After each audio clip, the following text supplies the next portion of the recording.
Milé dámy, milí pánové, vítám vás u představení 128. sezony České filharmonie a vítám zde zároveň šéf-dirigenta a hudebního ředitele České filharmonie Semjona Byčkova. Welcome, Maestro. Thank you. Maestro, Semjon, several years ago, you and the Czech Philharmonic spent quite a lot of time with the music of Pyotr Ilyich Tchaikovsky. That project, called the Tchaikovsky Project, included concerts in Prague, international tours and recordings. Something similarly interesting or similarly exciting is being planned right now for the next concert season. It concerns a famous Czech composer and the Czech Philharmonic's very first conductor. Over to you. Well, it's not a secret that you're talking about the music of Antonin Dvorak. Perhaps if there is one composer that this orchestra loves above all of the others, it is Dvorak. It will be a big project for us. We will be performing and recording the last three symphonies of Dvorak. They will be performed together with the three concertos, the piano concerto, violin concerto, and the cello concerto, and the three tone poems. And so one could even speak about a Dvorak World Tour, because we're taking the project to Asia. Well, we start in Prague, and then from Asia, we take it to Europe, and then finally, North America. 3 or 4 years ago, we announced the ambitious plan to perform and record a major Mahler cycle to feature Mahler's 9 symphonies. Symphonies number 4 and 5 have already been released and they have been successful. Symphony number 4 earned us a nomination for the Gramophone magazine Orchestra of the Year prize, and Symphony number 5 has been picked by London's Sunday Times as their classical album of the year of 2022. That's a spectacular success. What comes next? How are our Mahler plans reflected in the new season and beyond?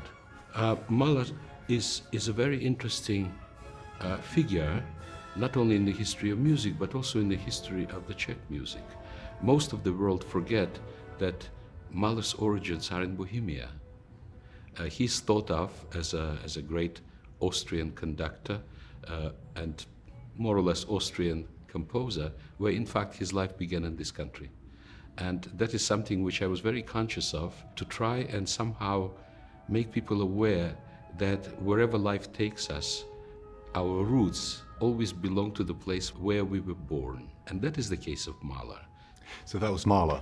Concerts in Prague, a tour of Baden-Baden and a recording. Are there any other similar projects? Is there any other cycle we are considering? What I can say is that the 7th Symphony of Shostakovich, the Leningrad Symphony, will be performed again. We did it a couple of years ago, and then it will be recorded as well. Later on it will be Shostakovich Symphony number 5 that will have similar fate as number 7. And there are other composers whose music I very much want to record with the Czech Philharmonic. It's just that at this moment I think it would be premature to promise something. It's better first to deliver and after that to promise than the opposite. I'll just add that in addition to the Dvorak, Mahler and Shostakovich performances and recordings, the orchestra keeps playing Josef Suk, including his symphonic poem Ripening, which we're going to perform and record in the spring of 2024 with Jakub Hrůša conducting. Now, as regards your other weeks in Prague, Semjon, you're leading the orchestra in 3 performances of a program featuring Beethoven's Piano Concerto no. 5 and Brahms's Symphony no. 2, and in 3 performances of Beethoven's Symphony no. 9, which is always a special thing, isn't it? Yes, indeed, it's a very special thing. Let's say first Beethoven 9. It will commemorate the 20th anniversary of the Czech Republic becoming member of the European Community. It is definitely an event worth being dedicated to such an important historical event in the life of this country, but there is more to it than just the fact that It is now not only member of the European community since nearly 20 years, but in fact, in the last half of the year 2022, it actually presided the European community. Now, it is such a natural thing for us today, but it's only very, very short time ago that this country could dream to become member of the European community, because it does take time. It's not an automatic acceptance. Earlier on, it couldn't even dream about it because it was governed by those who would viciously oppose it, still try. And so it is a very symbolically a very important event, and Beethoven's Ninth Symphony is about that as well. It's about everything that celebrates life and celebrates the nobility of human nature. As far as Brahms' Second Symphony is concerned, well, there is nothing newsworthy about it, except every time we perform his music, in this case Second Symphony, every time we hear it, we experience absolutely the same emotional turmoil as well as intellectual bewilderment as we did when we first heard it. Some months ago, I received a letter from a long-time supporter and friend of the Czech Philharmonic, who wrote to me, amongst other things, he mentioned that just previously he heard on the mezzo a performance of a Brahms symphony, and it touched him as deeply as ever did, to the point that he suddenly said to himself, why is the Czech Philharmonic performing so little of Brahms music and so rarely? Which made me think that, in fact, if it is true, it happens to be true. That really has to be corrected, because it is one of those eternal gifts that humanity has ever received in the world of music. So it isn't just a repetition of the Second Symphony. It is, once again, it's something that has to be part of our life all the time. Since 2009, you have made regular visits to London to work with the students of the Royal Academy of Music. You are an honorary member of the Academy.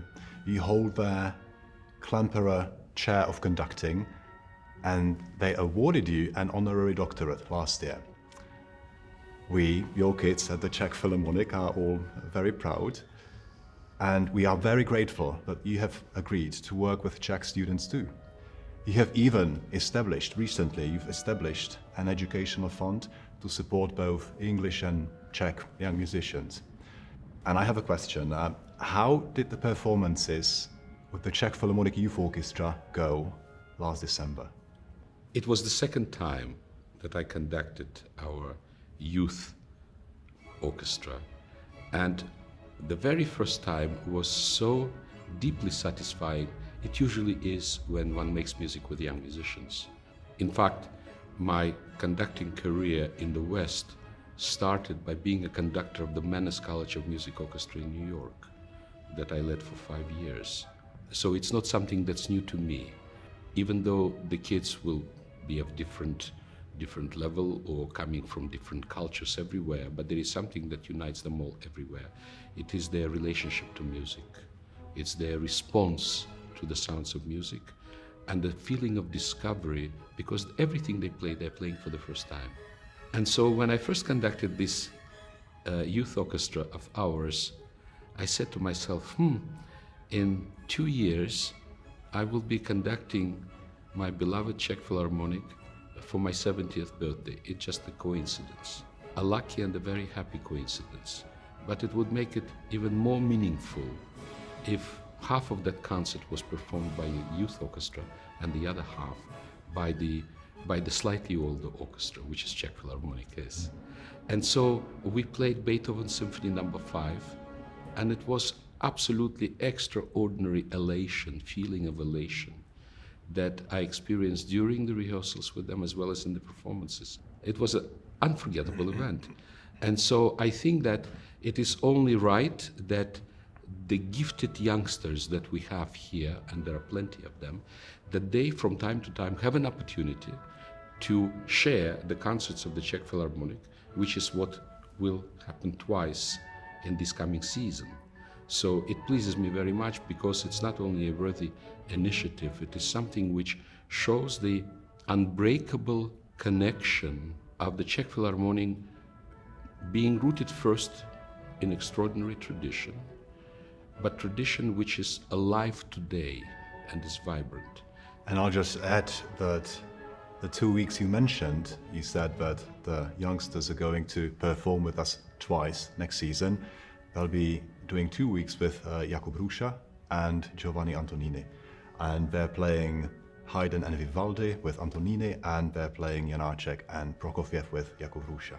Maestro, would you now like to mention some of the debuts that are planned for the 2023 and 2024 concert season, or some of the return visits of important guest conductors or soloists? Well, maybe it would be right only to say that we do enjoy very meaningful relationships with the leading conductors of today. One of them happens to be Simon Rattle. The other one happens to be Franz Welser-Möst. Just to mention these two. At the same time, we know perfectly well that there is more space for talented people than one can imagine. And that space needs to be open to those who will then be able to establish durable relationship to Prague, to this orchestra and its public. One of them happens to be Antonio Pappano, who's a dear colleague who has led Royal Opera House Covent Garden in London for now 20 years, who has led for many, many years the orchestra of Santa Cecilia in Rome. Just a few years ago, Giovanni Antonini came to conduct Czech Philharmonic for the first time. Giovanni comes from the world of Baroque music, played on period instruments with a group that he created years ago called Giardino Armonico. It's a very unique group, and Giovanni is a unique artist, truly unique. He's coming back for 2 weeks, and it's continuing. So this combination of different aesthetics, different traditions, is something that enriches the orchestra's experience in musical expression and also introduces our audience to hearing the music that they heard millions of times from the Czech Philharmonic, suddenly played very differently by the same orchestra. And I think all of that is for the better. Well, thank you for mentioning Giovanni Antonini, and because you've mentioned him, I would like to say to our audience that we're also having a week with Nicholas Kraemer, who is a British harpsichordist, conductor, and early music specialist. So we'll see if things work between him and the orchestra, but let's hope they do. We should always hope, because after all, he's coming with Messiah of Handel. And we've been waiting for Messiah for as long as we've lived. And our predecessors too, you never know, he might come. Thank you, Semyon. With the 2023 and 2024 concert season, we begin to celebrate the centenary of the Year of Czech Music. Hence our major Dvořák project that you have spoken about. However, the centenary of the Year of Czech Music is not the biggest musical anniversary in that year, in 2024, is it? It is and it isn't, because the importance of Czech music is not because it gave birth to maybe 1, 2, 3 composers, great composers. It's because there are so many. That's what makes Czech music so universally important. If we are talking about one person, that's of course the music of Smetana. And Má vlast is the crowning glory of not only Czech music, of any kind of classical music that's ever been created by anyone. We have recorded it, the recording will be released on Pentatone, and it is just a symbolic statement of what Czech music means to the world. I'll just add that we are also performing in the new season 3 operas, Bohuslav Martinův's Ariadne, that's the first one, Janáček's The Cunning Little Vixen, and Smetana's Libuše.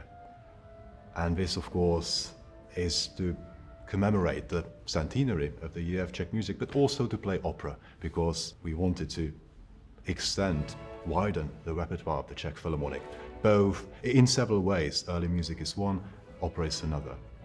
Semyon, thank you. It's been a pleasure talking to you, and I hope we'll meet here next year again. We shall meet here next year again, Robbie, as you said.